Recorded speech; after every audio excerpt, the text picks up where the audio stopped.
All right, so I recently started hauling around this massive dump trailer with brakes. One problem, small insignificant detail, was that my 1990 pickup is not wired for trailer brakes. So I went through a slightly laborious process of wiring this guy up for trailer brakes, and now it's all connected, so when I hit the brakes in the truck, the brakes go on the trailer. And when I hit the brake controller brakes, like when I manually squeeze the brake controller, I get brakes on the trailer. So in this video, I'm just gonna show you how I wired it up, give you an overview, like a walkthrough of the trailer brake setup. And before I show you the setup on the truck itself, let me just walk you through a little diagram. Okay, so we'll start with an outline of the truck, literally, but just note that you don't have to install one of these guys on a truck. It could be in an SUV or a Jeep or a car or whatever you got, but I got a truck, so the diagram is of a truck. All right, so we're gonna start out with the components, like the main components. The back of the truck, you got the 7-way plug for the trailer. All right, that's the plug which will allow you to have trailer brakes. Then in the cab, you have the brake controller. I've got links to all this stuff down below. And for simplicity's sake, let's just say that we just have a battery up front under the hood, nothing fancy. You're gonna see in a second when I show you my actual install that I actually have 2 batteries up front, a power distribution block, and all kinds of stuff. But let's just say there is a simple battery up under the hood. So then you've got the blue wire coming from the 7-way in the back up to the controller. That is the wire which will activate your brakes. That is the link between the controller and the brakes. That's the blue wire. Then you got your red wire from the battery to the 7-way, just running all the way back to the 7-way through a fuse so that you don't burn the whole house down. Then you've got another wire running from the juice, from the battery, through a resetting breaker. I think it's a 30, it might be a 20 amp. Either way, you'll see if you click the links down below to the actual stuff that I used on the install. And then that wire, after it goes through your resetting breaker, it actually goes into the cab because you got to connect the juice to the controller. So that powers up the controller. Then the controller has a ground inside the cab, and there's a wire from the brake pedal activated light. You got to kind of dig for this a little bit. You got to find a wire that's activated when you hit that pedal. So there's a wire from the brake pedal activated light wire to the unit, to the brake controller itself. And note that you got to run 2 wires in through the firewall into your cab. 2 wires. One is going into the controller from the battery. That's how you power up the controller. The other is going out from the controller and back to the 7-way. That's your blue wire. Also note that all the wire I use is 12 gauge stranded. In some instruction manuals, you might be encouraged to use 14 gauge. I just don't really see the point of that. 12 gauge isn't that much more expensive, and it's just less likely to melt down. And then last thing to note is that in the back on my setup, I already had an existing 4-flat plug. So I have a 4-flat in the back. I'm assuming you have one of those you can jack into for your 7-way. If not, you're gonna have to wire up the 4-way aspect to get your left turn signal, your right turn signal, and your brake lights on your trailer. You have to wire that up in addition to everything I'm showing you for the brake controller. All right, so now you've seen it in diagram form. Let me just show you how this trailer brake setup works on this truck. All right, so I originally had a 4-pin plug back here, a 4-flat. A 4-flat is really straightforward. Basically, this guy is the ground, and then you've got your left turn signal, your right turn signal, and your brakes. So you got 3 lights and a ground. 4-flat, super basic. What I ended up doing is wiring up the 7-way. All right, so the 4-flat has the ground, it's got brake lights, not brakes, but brake lights, and then it's got 2 turn signals. So this guy uses those 4 and then adds reverse lights if you have them on your trailer, the brakes, right, trailer brakes, and then also a power line, like a line that actually just powers up anything on your trailer that's 12 volt. All right, so that's how you go from 4 to 7. All right, so this is the business end of the 7-pin right here. And then underneath is your connection, and mine's kind of a snarly mess, but I just wanted to show you that this is my original 4-flat. So I've got my original 4-flat, and then I just tapped in the 2 additional wires. One guy is for the brakes, trailer brakes, and one guy is for the trailer power. That's it, just straight up.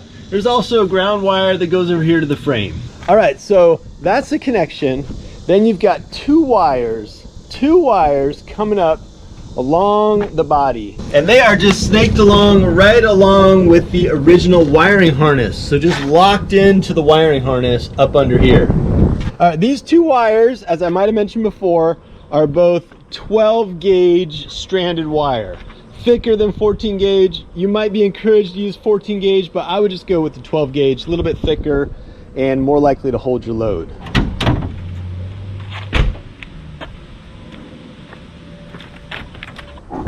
Before we go into the cab, let's take a look at what's going on under here, because it's kind of straightforward, but it can kind of throw you off a little bit. All right, basically, you've got two connections to the juice.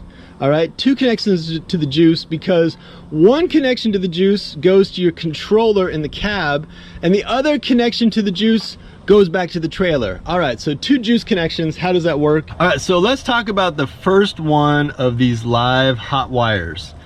I tap directly into my battery here. It's kind of an unconventional place to do it, but this truck's got two batteries. This is my backup battery, that's my main battery, and I've got a hot lead that comes over to this breaker.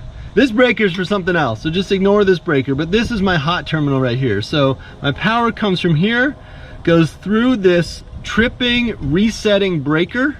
You could have a different kind of breaker on here. You don't have to have one of these breakers, but the tripping resetting breaker is kind of cool. It might save your ass someday if it resets in time. Resetting breaker goes directly through the firewall and into the cabin. All right, we'll talk about that in a second. Now my other hot lead comes off my power distribution block. You might want to feed it directly into your battery like I did with these lights, but I powered mine off my power distribution block. Got 4 live studs in there. It's handy. I can run a bunch of stuff off of there. It comes off my distribution block,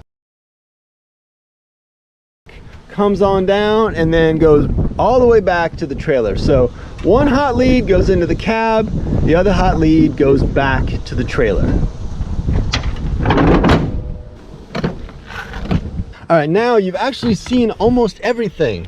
The only thing you're missing is this dude. This is the actual brake controller. Cool little unit that you want to set up somewhere that you can reach it. So I've got my steering wheel right here, and it's easy for me to just reach it right here.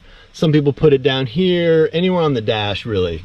There is an argument that you need to keep it over on the right side because most people will drive with their left hand.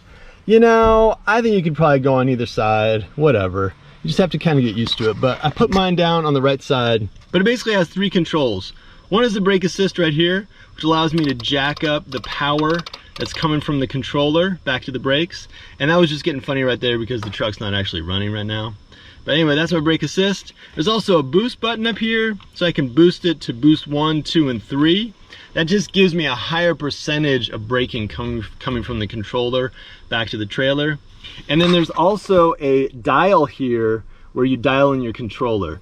Basically, this controller comes preset to send a little bit of juice, not a full 13 volts, like a small percentage of the 13 volts back to the trailer when you hit the brakes. And you can calibrate this thing. So it's sort of a process where you drive along and calibrate the brakes to the controller and dial it up. Mine actually runs at about 50% capacity. All right, so where does this guy get its juice? That wire coming in through the firewall supplies the power to it. And then it's got just a couple other wires. One is a ground, and the other is a wire coming from a circuit tied to the brake pedal. So basically every time I hit the brakes, this guy activates because I actually jacked into the wire going from the brake pedal to the brake lights in the back, and instead it also now goes to the brake controller. So when you hit the brakes, the brake controller gets the signal, hey man, we got some braking going on, let's send some juice back to the trailer. All right, so that's your overview. It's really straightforward. You got 2 connections up front under the hood, one to juice the trailer, one to juice the brake controller. In the cab itself, you've got the wire coming into the brake controller. You got a wire from your brake pedal light, like your wire that actually gets hot every time you hit the pedals. That goes into the brake controller. You got a ground up in there, and then you've got your wire leaving the cab and coming back to the 7-way. All right, I just hope that helps somebody. When I was first setting up this brake controller system, I was scratching my head and totally befuddled. I definitely found some awesome walkthrough installation videos on YouTube, but I wanted to put this one up because it's more like an overview, you know, more just like give you a sense of what the system is, not actually how to install each aspect of the system, but what the system actually looks like. All right, thanks for checking it out, and hit me with a question or a comment down below. I will totally respond.